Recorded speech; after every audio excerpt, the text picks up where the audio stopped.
తిరుమలలో వైకుంఠ ఏకాదశి రోజు మాత్రమే వైకుంఠ ద్వారం ఎందుకు తెరుస్తారో తెలుసా?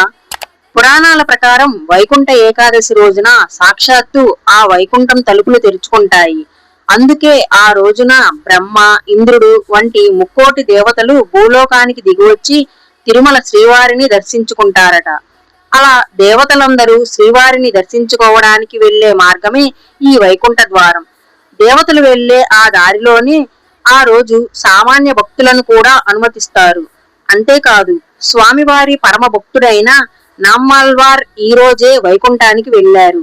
వెళ్తూ, స్వామి, ఈ రోజు ఎవరైతే ఈ ద్వారం దాటి మిమ్మల్ని దర్శిస్తారో వారికి మోక్షం ప్రసాదించండి అని వరం కోరారు. అందుకే ఆ రోజు అంత విశిష్టత. ఈ ద్వారం దాటడం అంటే సాక్షాత్తు వైకుంఠంలోకి అడుగు పెట్టడమే. ఈ విషయం మీకు నచ్చితే కామెంట్స్ లో గోవిందా అని కామెంట్ చేయండి.